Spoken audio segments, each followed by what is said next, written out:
diz a palavra de Deus, Tiago 1, versículo 19. Sabeis isto, meus amados irmãos, mas todo homem seja pronto para ouvir, tardio para falar, tardio para se irar. Porque a ira do homem não opera a justiça de Deus. Pelo que, rejeitando toda imundícia e acúmulo de malícia, recebei com mansidão a palavra em vós enxertada, a qual pode salvar a vossa alma. Vamos ver juntos o versículo 22 e 23. E sede cumpridores da palavra, e não somente ouvintes, enganando-vos com falsos discursos. Porque se alguém é ouvinte da palavra e não cumpridor, é semelhante ao varão que contempla ao espelho o seu rosto natural. Porque se contempla a si mesmo e foi-se, logo se esqueceu de como era. Aquele, porém, que atenta bem para a lei perfeita da liberdade e nisso persevera, não sendo ouvinte esquecido, mas fazedor da obra, esse tal será bem-aventurado no seu feito. Amém, amados? Amados, eu pretendo, se Deus assim der graça, cumprir hoje a ministração, o propósito de ministrar sobre os 7 degraus de uma vida cristã vitoriosa. Nós falamos, amados, do primeiro degrau, a base poderosa dessa escada, que é a salvação. Quando Deus nos dá a porção de filhos, nos dá o poder de sermos feitos filhos de Deus. E a palavra de Deus diz em Hebreus 6,9 que Deus, Ele olha para as nossas vidas e tem uma expectativa a nosso respeito, porque Ele espera de nós coisas melhores, coisas que acompanham a salvação. Então, uma vez salvos, nós precisamos começar a produzir frutos. Nós precisamos começar a tomar atitudes, a ter postura de quem já teve um encontro real, definitivo, poderoso com o Senhor Jesus. E então começarmos a praticar obras, a pensar de forma diferente, a caminhar de uma forma em que Deus se alegre porque nós começamos a produzir coisas melhores, coisas que acompanham a salvação. Então é necessário, amados, que nós entendamos que a salvação, o fundamento glorioso, poderoso, inigualável das nossas vidas, ela precisa ser o primeiro grande passo que nós damos em rumo ao céu, nessa subida dessa escada que Deus me mostrou de 7 degraus. Sendo o segundo degrau a conversão. Aqui o salvo, um dia ele precisa tomar uma decisão. Eu estou salvo, mas eu preciso mudar a história da minha vida. Eu preciso efetivamente me converter. Conversão é exatamente nós estamos indo numa direção e mudarmos de direção. Essa é a conversão. E quando nós começamos, amados, a entender a palavra, a ouvir a palavra, a compreender aquilo que Deus quer de cada um de nós, nós começamos a ir para o terceiro degrau, que é a edificação de uma vida espiritual fundada na palavra de Deus, firmada na palavra de Deus. O Salmo 40 diz assim: esperei com paciência no Senhor. Ele se inclinou para mim e ouviu o meu clamor. Tirou-me de um lago horrível, de um charco de lodo, colocou os meus pés sobre a rocha e firmou os meus passos. É sobre esse firmar os passos que eu quero ministrar para os amados. Amados, para que nós possamos edificar a nossa vida espiritual, e Jesus fala isso no Sermão da Montanha, capítulo 5, 6 e 7 de Mateus. Capítulo 7, versículo do 24 ao 27, ele fala exatamente isso que nós lemos aqui em Tiago. Jesus fala assim: aquele, pois, que ouve a minha palavra e a pratica, eu compará-lo-ei ao homem prudente que edificou a sua casa sobre a rocha.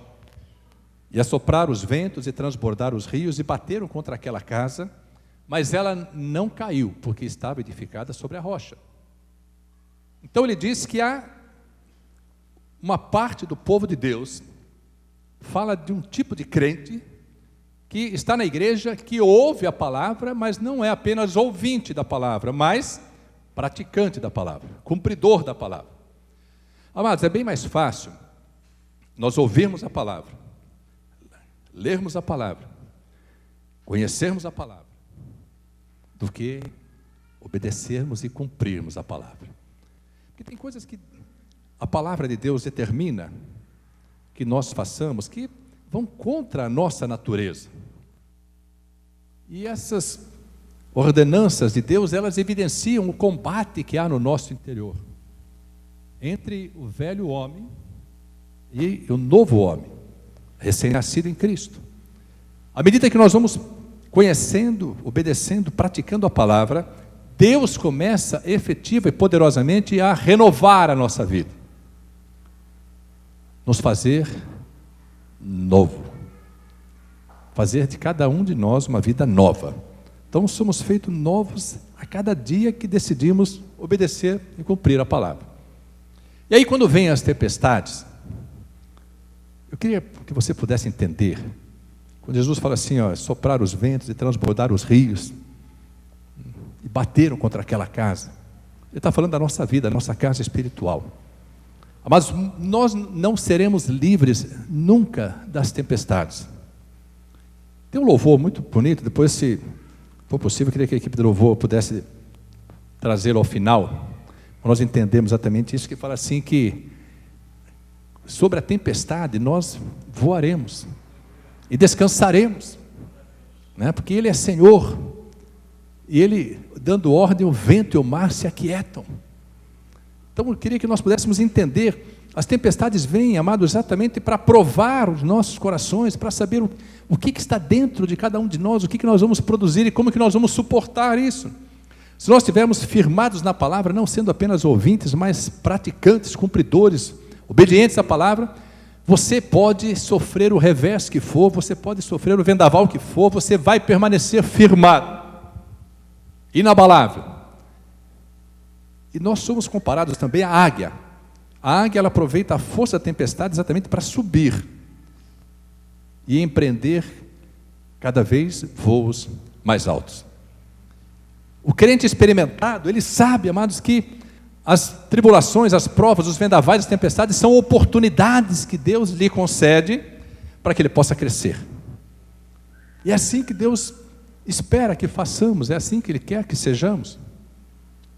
Ele tem certeza que se estivermos firmados, assim seremos. Mas Jesus fala também de um outro tipo de crente que também está na igreja. Ele fala assim: todavia, aquele que ouve a minha palavra e não a pratica e não a cumpre, eu assemelhá-lo-ei ao homem insensato, imprudente, que edificou a sua casa sobre a areia. E assopraram os ventos e transbordaram os rios e bateram contra aquela casa e ela caiu.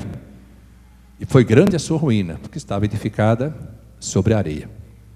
Muitos que estão na igreja ainda estão edificando a sua casa sobre a areia. Não me refiro a ter alegria estar na igreja, é maravilhoso estar na igreja. Não me refiro a estar nos cultos, me refiro a ser cumpridor da palavra, praticante da palavra, é o que vai fazer diferença.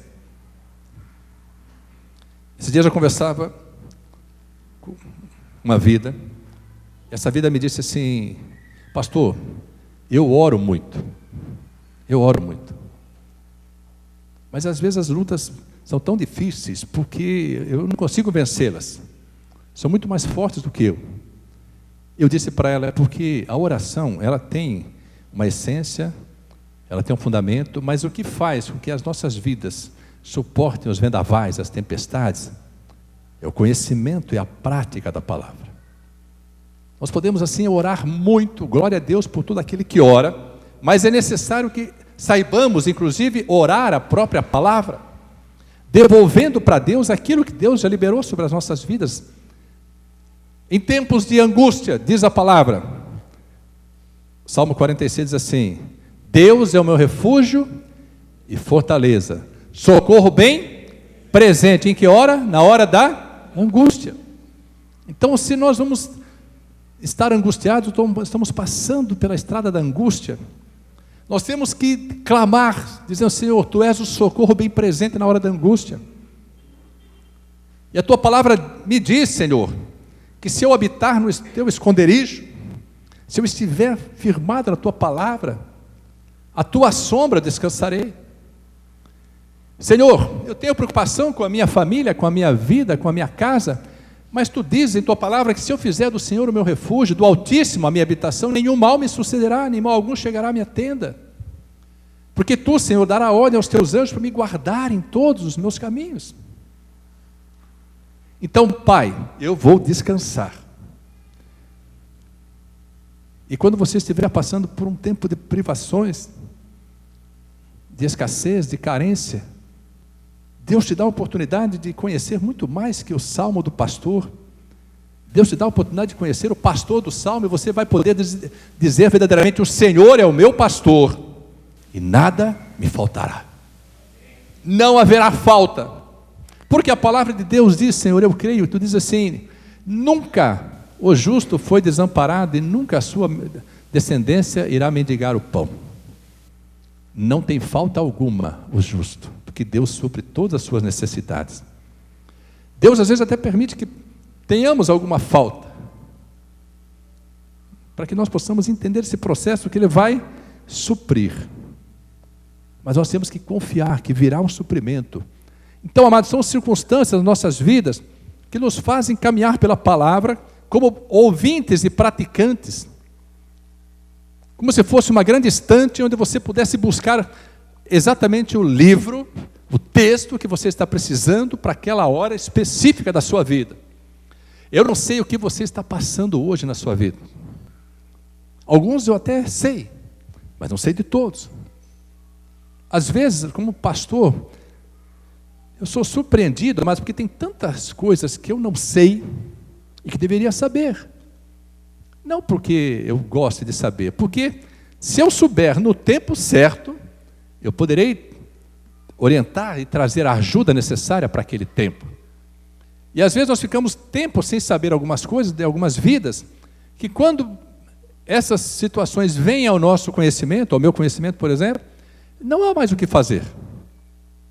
Porque já se contaminou, já se deteriorou, e às vezes, amados, pela falta de uma decisão, eu vou buscar ajuda. Hoje as crianças trouxeram aqui na escola dominical um versículo, está em Jeremias 29:13, abra comigo, Jeremias 29:13, as crianças trouxeram aqui, na escola dominical, não sei se os irmãos se lembram disso. Vamos ler juntos, diz a palavra de Deus: e buscar-me-eis, e me achareis, quando me buscardes de todo o vosso coração. Amém, amados? Bom, às vezes nós precisamos buscar. Jesus ensina assim, ó: buscai e achareis, batei e abrir-se-vos-á, pedi e recebereis. Por todo aquele que busca, encontra, o que bate se abre, o que pede recebe. E às vezes nós não entendemos, amados, esse processo, e não edificamos efetivamente a nossa vida espiritual. Você conhece crente que está na igreja, cuja vida é assim, ele sobe muito devagar e desce assim, ó. E às vezes fica mais tempo lá embaixo do que lá em cima. E começa a subir de novo. Passa um tempo, começa a subir de novo, devagar, uma luta. De repente, vocês conhecem gente assim? Mas nós passamos por isso. E a palavra de Deus diz, amados, que o nosso Deus é Deus do vale, mas também é Deus dos montes. Diz que a nossa subida será assim, porque a vida do crente, do justo, é igual o romper da aurora, que vai se tornando mais claro, até que seja dia perfeito. No dia perfeito, amados, que horas ocorre o dia perfeito? Ao meio-dia, porque o sol está a pino. Quando o sol está a pino, se você estiver debaixo do sol nesse momento, você não vai produzir sombra nem para a sua frente, nem a sua retaguarda, nem o lado esquerdo, nem o lado direito. Toda a sombra que você produz estará debaixo dos seus pés. Isso significa que, à medida que o crente vai crescendo, sua vida vai sendo transformada. Deus vai manifestando o poder, que ele deixa de ter sombras. As sombras do passado já não ferem mais. As lembranças do passado já não ferem mais. ele vai começando a produzir frutos que saltam para a vida eterna, de tal forma que ele começa a entender que a luz do Senhor, o sol da justiça, está sobre a vida dele, de tal forma que ele é plenamente possuído, tomado por essa luz, e passa a ter até uma característica, uma virtude do próprio Deus. Diz que a palavra de Deus, que Deus, nele não há sombra de variação. Nós mudamos, em nós há sombra. Às vezes nós estamos assim, de costa para o sol, a sombra vai lá na frente, às vezes estamos de frente para o sol, a sombra vai lá para trás.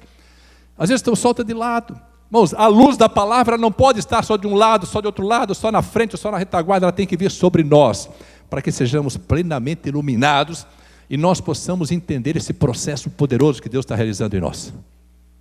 Então eu queria que você pudesse entender que quando você começa a edificar a casa, Deus começa a compreender, a entender que você está se preparando para a subida de um novo degrau. E esse degrau se chama santificação. Amados, aqui a coisa começa a pegar. A palavra de Deus diz que Davi, um dia, antes de derrotar o gigante, Golias, ele, para defender as ovelhas do seu pai, ele matou um leão e também um urso. Matou o leão e o urso.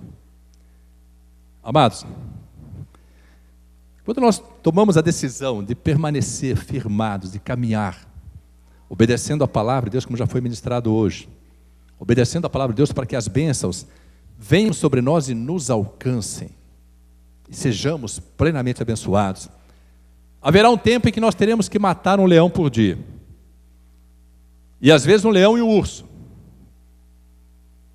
até o momento em que nem leão nem urso vão estar no nosso caminho, porque sabem que vão morrer. Eu queria que você pudesse compreender, quando você toma uma decisão firme, inabalável, de servir a Deus, de permanecer firmado na presença de Deus, de conhecer e cumprir a palavra de Deus, ainda que muitos vendavais o acometam, ainda que muitas circunstâncias contrárias possam ocorrer, haverá um dia em que o inimigo vai mudar de endereço. Vai mudar de endereço. Sabe por quê? Ele já aprendeu com Jó. Ele já aprendeu com Jó. Ele sabe que se ele afligir, com a permissão de Deus, sempre com a permissão de Deus, e o crente permanecer firmado, inabalável, Deus vai restaurar tudo aquilo que permitiu fosse tocado. E quando passar o vendaval, sabe o que Deus faz? Restitui em dobro. Traz uma experiência que nada pode abalar. Ao ponto de Jó, de quem Deus dizia que ele era o homem mais precioso da terra. Íntegro, reto, sincero, temente a Deus, se desviava do mal. Ele passa pela luta, pelas provas, diz assim para Deus: Senhor, antes eu te conhecia de ouvir falar, mas agora os meus olhos te contemplam. A experiência que Jó teve, ninguém mais pode tirar. A experiência que eu tive com Deus, ninguém tira. A experiência que você teve com Deus, ninguém tira. Isso está marcado, transcrito naquilo que Deus chama de memorial eterno. Está perpetuado.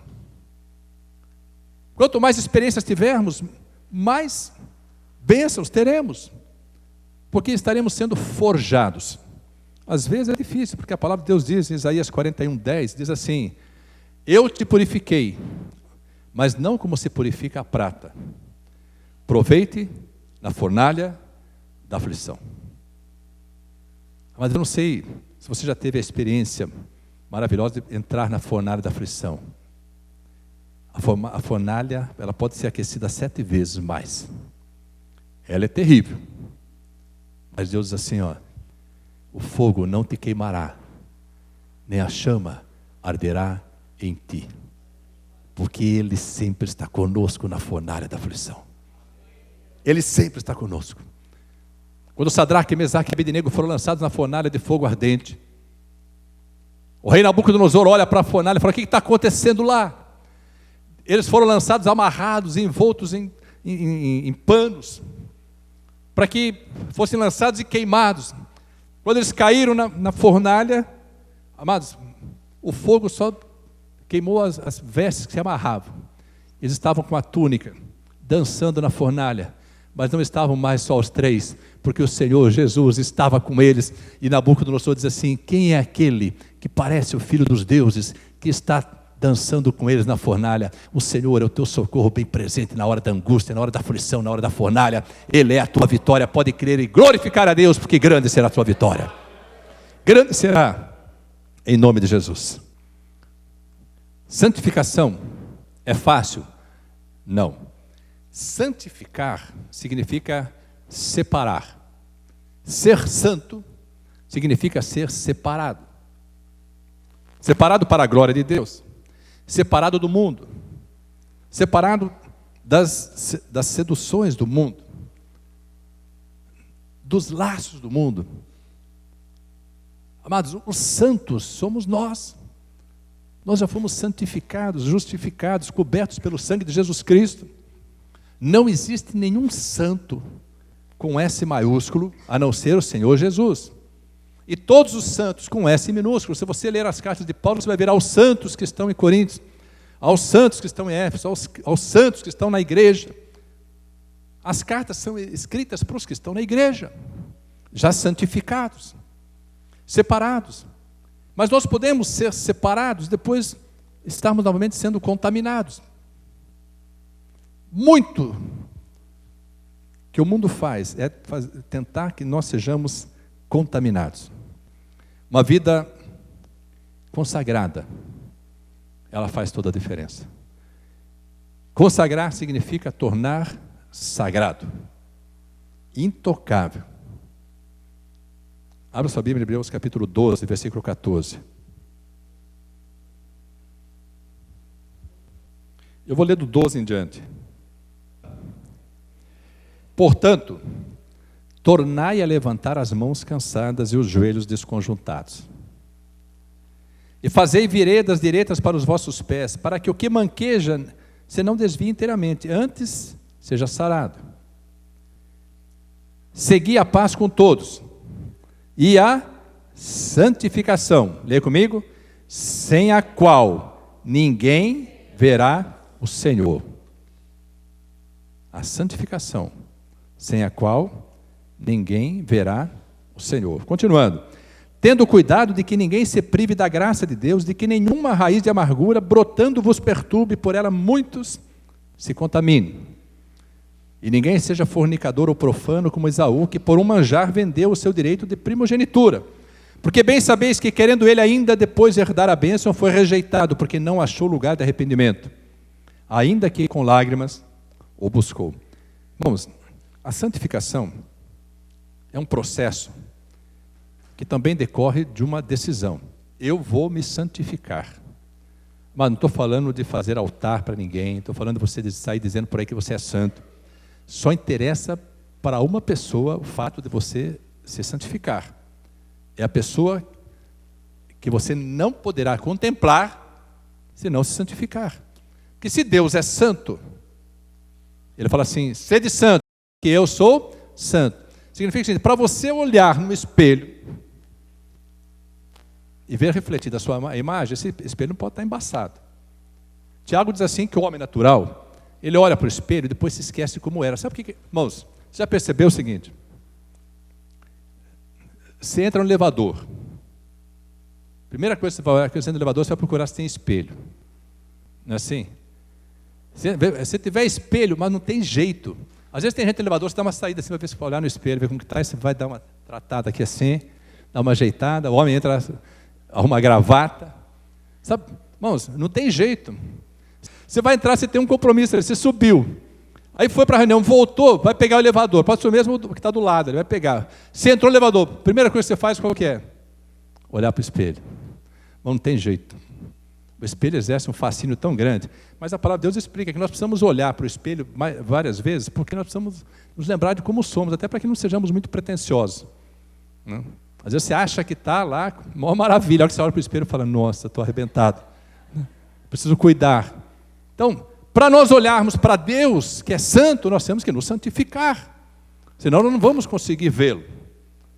Mas é um processo difícil, amado. É um processo difícil porque, de repente, qualquer situação nos faz enfraquecer. para tomar uma decisão, igual Daniel. Os amigos deles, que Daniel foi para a Babilônia e falou assim, estava no palácio do rei. Irmãos, mesa de jantar, de almoço, café da manhã, de palácio, o negócio é chique. Você vai lá para o retiro de casais no Monreale. Irmãos, o café da manhã lá é magnífico. Primeiro você dá 2 voltas assim nas mesas, né, para ver o que você vai pegar.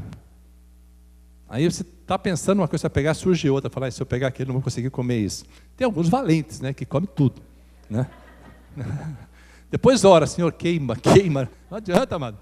Não adianta, não vai queimar desse jeito, não. Tem que ter moderação, né? Você pode comer o que quiser, só não pode engolir. Então, aí, amado, e aí não engorda, não engoliu, não engorda. Então, você vai lá, fato, Daniel entra no palácio e fala assim, não vou me contaminar com os manjares do rei. Não é tempo de escassez, foi para a Babilônia. Top do mundo, Babilônia. Chegou lá e falou, não vou me contaminar, vou comer legumes. Que é uma receita infalível para todos os amados irmãos aí que quiserem mudar a vida, né? Come legumes. Maneira na carne e tal, come legumes. Daniel, você não vai querer legumes? Ele falou, não vai querer carne? Manjar, falou, não, quero só legumes. Aí o eunuco cuidava e falou assim, Daniel, eu não posso fazer isso porque você vai morrer. Ele falou, faz o seguinte, dá 1 semana de prazo. Se eu comer alimento leve, e estiver mal, eu paro e vou comer o que o rei oferece. Se eu tiver melhor, eu vou continuar nessa dieta, tá certo? Tá. Aí, irmãos, quando nós vamos fazer alguma coisa sozinhos, é mais difícil, não é? É difícil. Se você tiver alguém junto de você, para compartilhar com você da decisão de santificar, vai ser mais fácil para você. A Daniel tinha 3 amigos lá, que também vieram, lá de Jerusalém, que eram da linhagem real dos nobres, né, que depois foram chamados Sadraque, Mesaque e Abednego, né, Ananias, Isael e Azarias. Eles foram lá. Daniel falou assim, pessoal, eu fiz um propósito no meu coração. Eu decidi me santificar. Vocês querem vir junto comigo? Eles podiam ter dito assim, não, Daniel, esse problema é seu, pô, eu estou na minha. Eu quero saber de salada, eu quero é deitar o beiço no que tem aqui, pô. Ele falou, não, é que Deus tem um propósito. E essa comida do rei, ela é consagrada aos ídolos da Babilônia. Então, para nós nos separarmos, eram dezenas de jovens de Israel. Só os 4 tomaram essa decisão. Daniel falou, eu preciso de gente para estar comigo nessa hora. Você não pode estar sozinho quando decidir se santificar. Se você decidir se santificar, começa a escolher com quem você vai andar, onde que você vai pisar, com quem você vai conversar, com quem que você vai estar no Facebook, para quem que você vai mandar zap, entende? O que você vai ler, o que você vai assistir. Não adianta você falar assim, olha, eu vou para casa. Aliás, em breve nós teremos aí uma vigília para os jovens, que vai até às 3 horas da manhã, mas os jovens estão fazendo exercício com o UFC. É porque a luta eles assistem até 3 horas da manhã. Agora põe a palavra, põe o louvor para ouvir, vai dormir em 10 minutos. Fica acordado, pode ficar acordado. Próxima vigília, vamos fazer assim, dia de luta. Os jovens vão ficar na vigília até às 3, sai para ver a luta. Não é bom assim? Porque senão dorme, se for para casa, pede para o jovem e fala assim, ó, eu vou ler a palavra. Ele fala, eu não estou afim não, eu vou no Facebook agora, vou lá na rede social. Não acontece isso com a gente? Então, dependendo com quem você anda, é a posição que você vai tomar, e o sucesso da sua decisão. Aí o apóstolo Paulo diz assim, em 1 Coríntios, fala assim, olha, 1 Coríntios 15, 33, não vos enganeis, as más conversações corrompem os bons costumes, as más companhias corrompem os bons costumes. Santificar significa assim, eu vou separar a minha vida. E aí nós precisamos, amados, assim, ter alguém junto conosco. Não é bom que sejamos sós. Melhor é serem 2 do que 1. Sempre tem que estar alguém junto ali para dizer assim, eu estou contigo nessa, hein? Estamos juntos. É por isso que o marido e mulher precisam caminhar juntos. Estar na mesma porção espiritual. Porque vai ser necessário que a família esteja estruturada, fortalecida, porque os vendavais virão. As circunstâncias virão. O inimigo entra na casa através de tantas janelas que são abertas, pela televisão, pela internet, né, pelas redes sociais. pelo trabalho, pelo mundo. E às vezes nós temos até que tomar algumas atitudes drásticas. Como Jesus disse, às vezes o nosso olho nos contamina. Os olhos são a janela da alma. Às vezes o olhar contamina. Você quer se santificar, mas quando você olha, você fala, ai meu Deus, como é difícil. E às vezes causamos escândalo. Aí Jesus fala assim, olha, o teu olho está contaminando a sua alma, o seu espírito. Sabe o que você faz? Arranca ele. Porque é melhor entrar sem um olho no céu do que com os 2 olhos no inferno. Já viram isso na palavra? Já viram isso? Jesus fala isso, é melhor. Evidentemente, ninguém vai arrancar, ele quer dizer assim, arranca a malícia do teu olho, arranca a cobiça do teu olho, arranca o desejo ilícito do seu olho. Se a sua mão toca naquilo que não deve ser tocado, purifica a sua mão, tira. Se os seus pés se desviam para aquilo que não pode, por território onde não pode pisar, santifica os pés. Tito diz assim, 1 Tito 1,15 fala assim, tudo é puro para os puros, tudo é impuro para os impuros. Mas quando o nosso olhar é puro, você vai olhar para um irmão, uma irmã, você não vai achar defeito, não. Ontem foi sugerido um exercício para os casais, por exemplo. Eu queria sugerir também para os irmãos. Quando você for falar mal de um irmão, graças a Deus aqui ninguém fala mal do irmão. Irmão. Aqui, irmãos, eu nunca ouvi,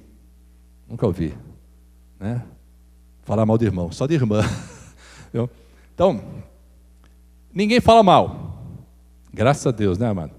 Irmãos, a igreja é sem defeito, né? O glória, né? Mas se você pensar em falar mal do irmão, você vai olhar para ele e vai falar assim, eu preciso falar primeiro 3 virtudes do irmão, para depois falar um defeito. Vou falar primeiro 3 virtudes, depois vou falar um defeito. Se você não encontrar virtude, não vai poder falar defeito. Então, se você olha para o irmão e está julgando o irmão, Jesus fala assim, se você está julgando, você já não é mais servo. Não é, irmão? Passou a ser juiz, e juiz só tem um, que ainda hoje está assentado como advogado. O dia que ele se assentar como juiz, acabou, não tem mais oportunidade, viu, amado? Agora todos temos oportunidade. O dia que ele sentar como juiz, acabou. Foi-se a chance, não tem mais tempo. Por enquanto, diz a palavra, nós temos um advogado junto ao Pai, Jesus Cristo, o justo, o qual intercede por nós. E o sangue de Jesus Cristo nos purifica de todo pecado. Então, se os nossos olhos vão ser santificados, purificados, purifica os olhos. Vai olhar para o irmão, para a irmã, para o marido, para a mulher, para o filho, para a filha, para os pais. Tem defeito? Tem. Um defeito, irmãos, é assim, é igual sujeira na casa. Se procurar, acha. Vai achar. Em algum lugar tem. Pó, vai achar. Vai achar. Defeito todo mundo tem, mas todo mundo tem virtude. Nós temos que olhar sempre para o lado claro da nuvem. Toda nuvem tem 2 lados. Às vezes a nuvem está escura para baixo, mas para cima está clara, porque o sol está batendo nela. Está nublado embaixo, mas em cima está claro. Toda a vida tem defeitos e virtudes, mas as virtudes são maiores. Jesus olha para o filho de Jessé, Samuel olha para o filho de Jessé e fala, certamente está perante Deus o seu ungido. Deus fala, Samuel, para, você está olhando para a aparência, eu olho para o coração. Eu conheço ele. Não é ele que eu escolhi. Às vezes você está rejeitando um irmão, uma irmã, está criticando um oficial, falando alguma coisa da igreja tal, dessa ou de outra igreja, onde você já foi, ou de outra igreja você ouviu falar, não fale mal de igreja nenhuma. A palavra de Deus fala assim, como que nós podemos dizer que alguém não é santo se Deus o recebeu por seu? Se Deus recebeu a mim e a você, como que vai deixar de receber outro? Que às vezes até melhor do que nós éramos. Então nós temos que entender assim, que Deus olha, amados, com olhar puro. Como pastor eu tenho que olhar com olhar puro, porque se eu olhar com olhar contaminado, eu não vou poder pastorear, porque eu vou imaginar o que a vida está fazendo. Quando eu sei, eu tenho que tomar providências. Mas eu não sou investigador, não tenho radar, não fico monitorando. Eu nem fuço Facebook, essas coisas, para não contaminar. Porque senão, você começa a entrar no Facebook, ver um comentário, o que curte, o que não curte, o que fala, o que faz, tal, aí você começa a formar juízo, não forma juízo? Você fala, não, meu Deus, onde foi parar Então eu já nem acesso isso, para quê? Para não me contaminar, porque assim eu consigo olhar com pureza. Nós precisamos purificar os olhos. Santificar não é fácil, mas é necessário. Porque quando nos santificamos, amado, nós começamos a entender que os fortes ajudam os fracos. Você é forte na fé, ajude os fracos. Você está santificando, ajude aquele que precisa se santificar. Você tem vontade de falar mal? Não fale mais. Tem vontade de fazer o que não deve? Não faça mais. Olha como que Paulo nos ensina. Quer ver? Abra sua Bíblia em Efésios. Em Efésios, capítulo 4. Olha como que Paulo nos ensina. Efésios 4. Aqui Paulo começa a nos ensinar como participar de um outro estágio, a entrar num estágio chamado transformação. É o 5º degrau. Paulo diz assim: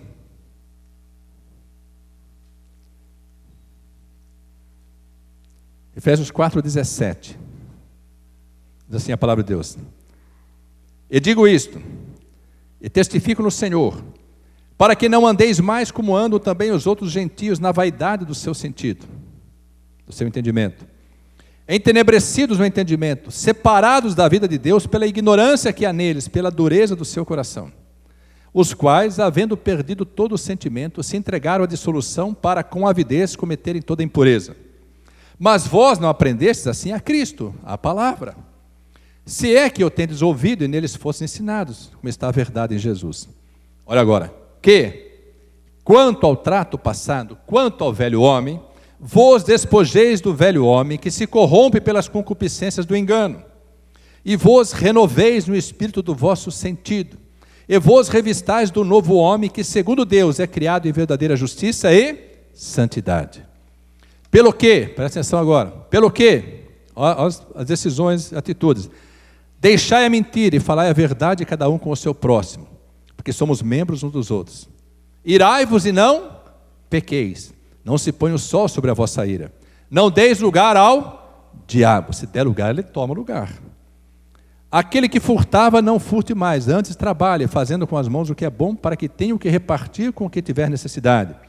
Não saia da vossa boca nenhuma palavra torpe, mas só a que for boa para promover a edificação, para que dê graça aos que a ouvem. E não entristeçais o Espírito Santo de Deus, no qual estáis selados para o dia da redenção. Toda amargura, e ira, e cólera, e gritaria, e blasfêmias, e toda malícia seja tirada de entre vós.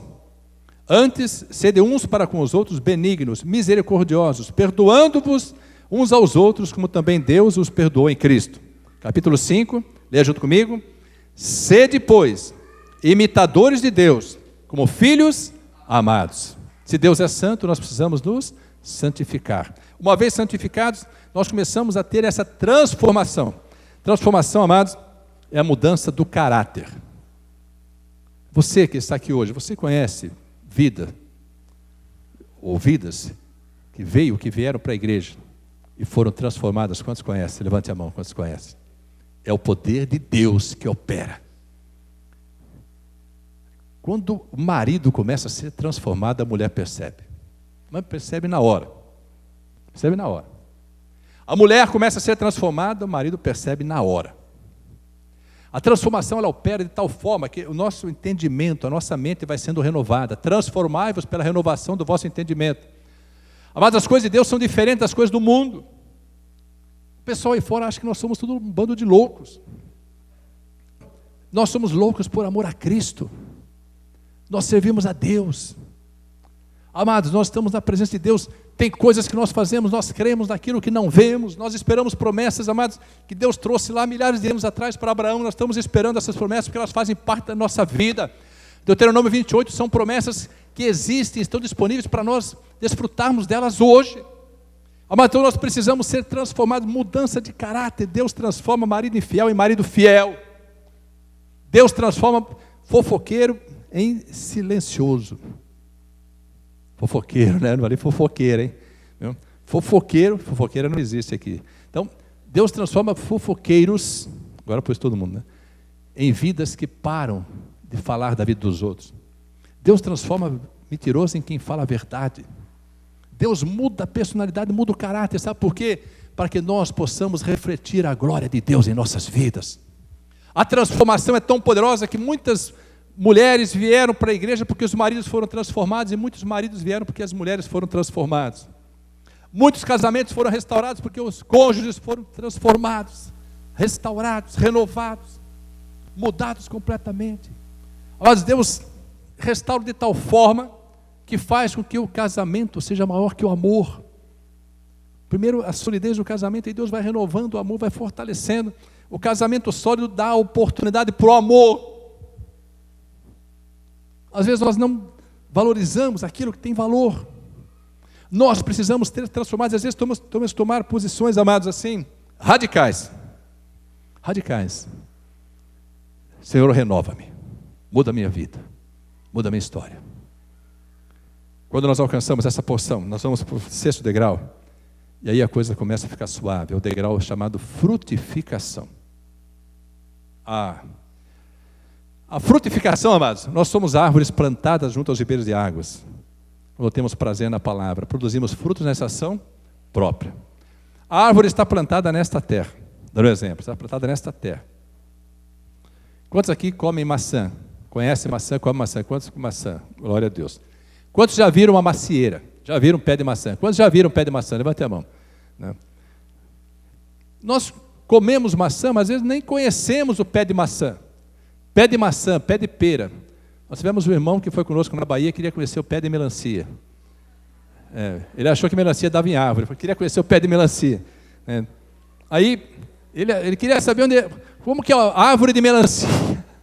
Árvore de melancia. Então, amados, aí viu um pé de jaca, falou, nossa, essa não foi pintada ainda, né? Uma cor só, não está verde e branca ainda. Então, amados, a árvore está plantada numa terra, o fruto vai longe. A gente come aqui maçã argentina, Damasco da Turquia, amado, Damasco da Turquia. A gente come aqui, compra aí, Nozes da Indonésia. Irmãos, coisa tremenda, né? Então, azeite de primeira prensagem vindo da Grécia. Irmãos, é coisa tremenda. Quantos aqui já viram uma árvore de azeitona, uma oliveira? Quantos aqui já viram uma oliveira? Levanta a mão, quantos já viram uma oliveira? Agora, quantos aqui já viram um litro de azeite? Quantos já viram azeite? Todo mundo, né? Mas já viu azeite. Irmãos, o azeite não nasce lá. Ele é colocado ali, mas para isso as azeitonas têm que ser produzidas em terra que não é no Brasil. Tem no Chile, tem na Argentina, tem em Portugal, na Espanha, na Grécia, Israel. Mas eu quero dizer para você o seguinte: você está plantado nesta terra hoje, mas quando você começar a frutificar, vidas saberão de você além do Brasil. O seu testemunho de vida vai alcançar vidas que estão longe. A sua história vai alcançar outras vidas. Você não precisa estar em todos os lugares, os frutos serão levados. O fruto que você produz na estação própria serão levados para alimentar outras vidas, porque o fruto que você produz serve de alimento e a folha da sua árvore serve de remédio. Isso significa, amados, que Deus usa as nossas vidas para transformar outras vidas. E quando nós frutificamos, podemos pedir o que quiser para Deus, porque Ele concede. Sabe por quê? Porque já não haverá mais retorno, nós não já desceremos mais a escada. Quando começamos a frutificar, não descemos mais os degraus, já não olhamos mais para trás, não deixamos mais, amado, de nos alegrar na presença do Senhor. Edificamos a nossa vida a cada dia, nos santificamos a cada dia, produzimos fruto a cada dia, somos transformados a cada dia. E quando chegamos nessa porção, Deus pode nos colocar no degrau mais alto, chamado exaltação. Por exaltação, entenda, Deus tem para a sua vida todas as bênçãos de Deuteronômio 28. Você pode glorificar a Deus. Sabe por que Ele pode te colocar lá em cima? Porque você já não vai dar mais valor para as bênçãos, você vai apenas desfrutar. Valor para você tem o abençoador. Porque onde estiver o seu tesouro, aí estará o seu coração. E onde estiver o seu coração, aí estará o seu tesouro. Amados, quando nós frutificamos, Jesus diz que nós podemos pedir o que quisermos e Deus vai nos dar, pode nos exaltar, porque Ele fala assim: não fostes vós que me escolheste, mas fui eu que vos escolhi a vós, e vos designei para que vades e deis fruto, e o vosso fruto permaneça a cada dia, constantemente produzindo frutos, para que tudo quanto pedides ao meu Pai, em meu nome, Ele vos conceda. Amados, é uma escada maravilhosa. Quando nós somos colocados em lugares altos, nós podemos nos alegrar, porque os bens terão menos valor que o Senhor. Aquilo que Deus nos der, aquilo que Ele nos permitir conquistar, serão para nós apenas o desfrute, as mordomias, como mordomos, nós desfrutaremos de tudo isso. Como administradores dos bens, desfrutaremos de tudo isso, mas o nosso coração já não estará mais lá. E se um dia Deus, porventura, tocar, você falar assim, Deus me deu, Deus tirou, louvado seja Deus. Aí Deus fala, posso restituir em dobro, porque o coração dele é temente, é sincero. Ele já não se deixa levar pela murmuração. Ele permanece firmado, crendo na vitória. Eu queria que você pudesse subir esses 7 degraus. Eu queria que você pudesse entender, a salvação veio sobre a tua vida, mas Deus espera de você coisas melhores, coisas que acompanham a salvação. Um dia Salomão orou para Deus e disse assim, Senhor, Salomão, não me des nem a riqueza nem a pobreza. Mantém-me na porção com a qual estou acostumado, para que eu, de rico, não te rejeite, e pobre, blasfeme de ti. Mas Deus sabe a porção que nós precisamos ter. Ele quer dar para todos nós porções abundantes, e até transbordantes, nos colocar em lugares altos. Já foi louvado isso hoje. Mas para que nós sejamos colocados em lugares altos, precisamos dizer para o Senhor, Senhor, vem e toma o teu lugar. Faz da minha vida o teu altar. Eu queria que você pudesse entender e se alegrar. Quando Deus permite que passemos por provas, lutas, Ele quer nos fazer crescer e alcançar lugares altos, em nome de Jesus.